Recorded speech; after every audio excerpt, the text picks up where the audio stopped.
कल हमारे राज्य के संवैधानिक प्रमुख माननीय राज्यपाल महोदय जी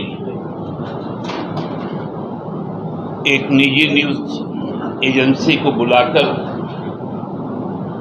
कुछ वक्तव्य दिया। वक्तव्य देने के पश्चात उन्होंने उसको ट्वीट भी किया। इधर हाल के दिनों में हमको लगता है कि विगत 9 वर्षों में भारतीय जनता पार्टी के जो भी बड़े नेता को कोई नैरेटिव सेट करना पड़ता है तो वो एक खास न्यूज एजेंसी को ही पसंद करते हैं, जबकि भारत सरकार की बहुत विश्वसनीय न्यूज एजेंसी है, उसका उपयोग आजकल कम किया जाता है।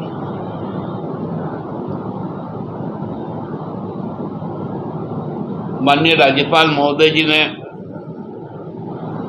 जिन बातों को कहा है, जो कंसर्न उन्होंने दिखाया है,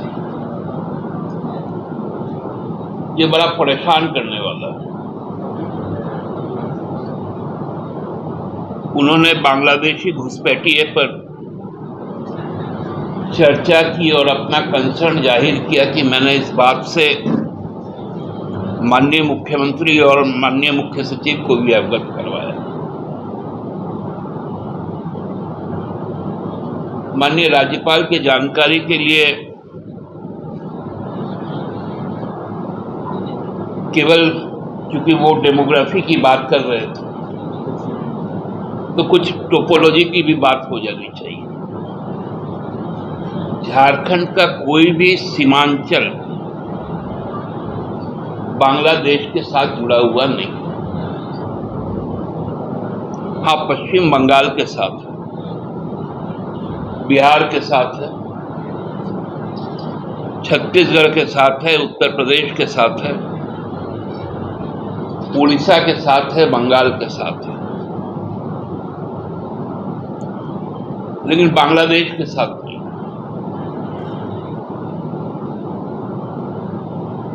तो जबकि जो सीमा है देश का, चाहे वो भारत बांग्लादेश सीमा हो, भारत म्यांमार सीमा हो, भारत श्रीलंका सीमा हो, भारत पाकिस्तान का सीमा हो, भारत चाइना का सीमा हो, वहां सेना और बीएसएफ एसएसबी उन सीमाओं की प्रहरी के तौर पे उपस्थित रहते हैं और देश को पूर्ण रूप से सुरक्षा और संप्रभुता की गारंटी करते हैं। और वो संपूर्ण व्यवस्था केंद्र सरकार की। तो माननीय राज्यपाल जी को सबसे पहले मुझे लगता है कि पूछना चाहिए था केंद्र सरकार से, जब आपका इतना भारी भरक्कम महकमा गृह मंत्रालय का हजारों लाखों की संख्या में आपका सिक्योरिटी फोर्सेस तैनात है, तो ये इन्फिल्ट्रेशन कैसे होता है?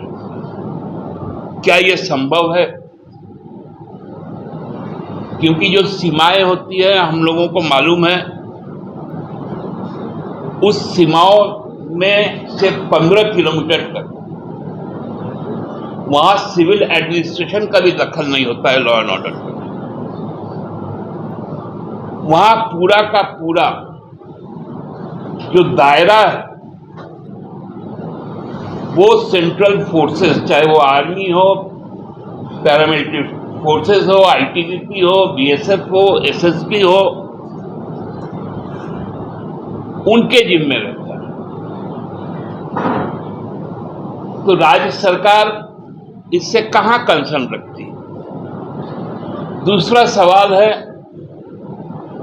माननीय राज्यपाल जी को ये तो मालूम चल गया कि डेमोग्राफी बदल रहा है, तो उनको बताना भी चाहिए कि कौन सा व्यक्ति ने किसके साथ शादी की, उसका बांग्लादेश के साथ में क्या संबंध है, एक भी उदाहरण दे दें। केवल बाबूलाल जी का कहना, अनंत ओझा जी का कहना, भारतीय जनता पार्टी का कहना, उसको आदरणीय राज्यपाल जी महत्व दे रहे हैं। मतलब कोई भी बकवास कर ले, उसको राज्यपाल जी आधार मान ले,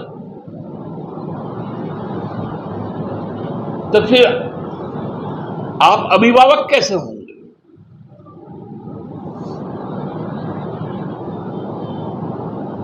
जब आपके पास आधार ही नहीं है।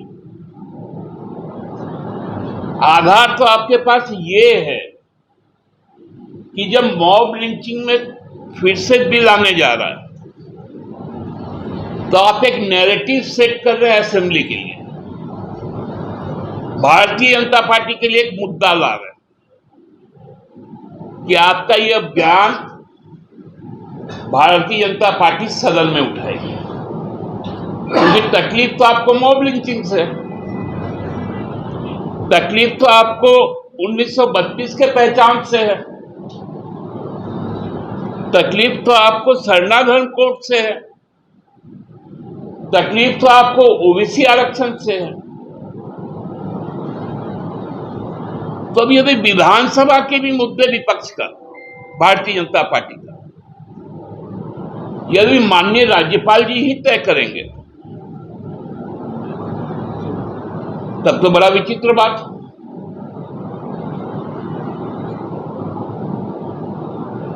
हमारे जवान कोई चिनिया बादाम नहीं फोड़ते कि चिनिया बादाम खा रहे तब तक मैं कोई घुस गया। उनके हाथों में असलहा है, और मैं तो कई बॉर्डर्स में जाके देखा हूं, उसमें लिखा हुआ रहता है बड़े बड़े हल्फों में कि कीप मूविंग, आप चलते रहिए, नहीं तो आप बुलेट के टारगेट में हैं।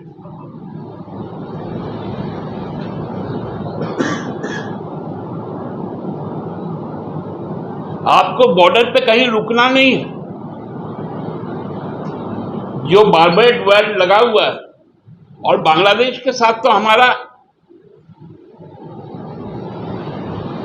जो जमीन का हिस्सा है वो पूरी तरह से कांटे के तारों से घिरा हुआ है, दोनों तरफ, बीच में नो मैन्स लैंड है। तो ये कहां से इनके पास में ये जानकारी आ गई?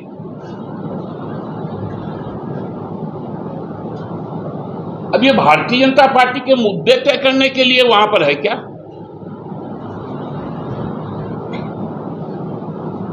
सच्चाई है कि ये आदिवासी विरोधी मानसिकता के लोग, मूलवासियों के खिलाफ, अमन और चैन के खिलाफ। आज भी आप लोगों ने देखा होगा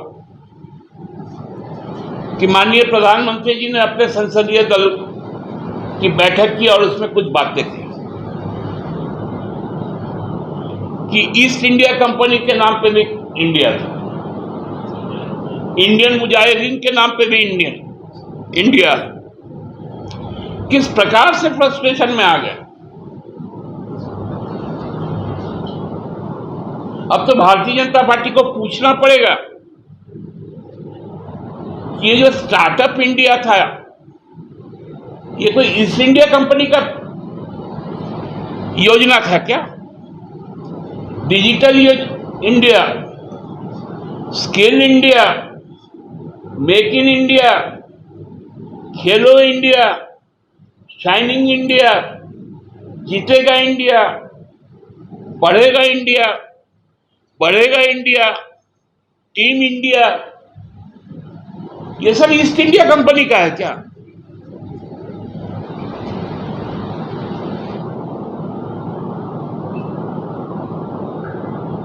आज भी मणिपुर जल रहा है।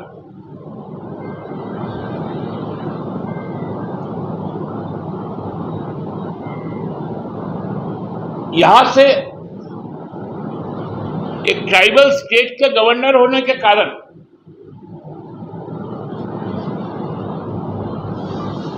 आदरणीय राज्यपाल जी को कंसर्न होना चाहिए था कि मणिपुर पर कुछ बोलते। आप तो इन दिनों हर राज्यों का स्थापना दिवस मना रहे हैं।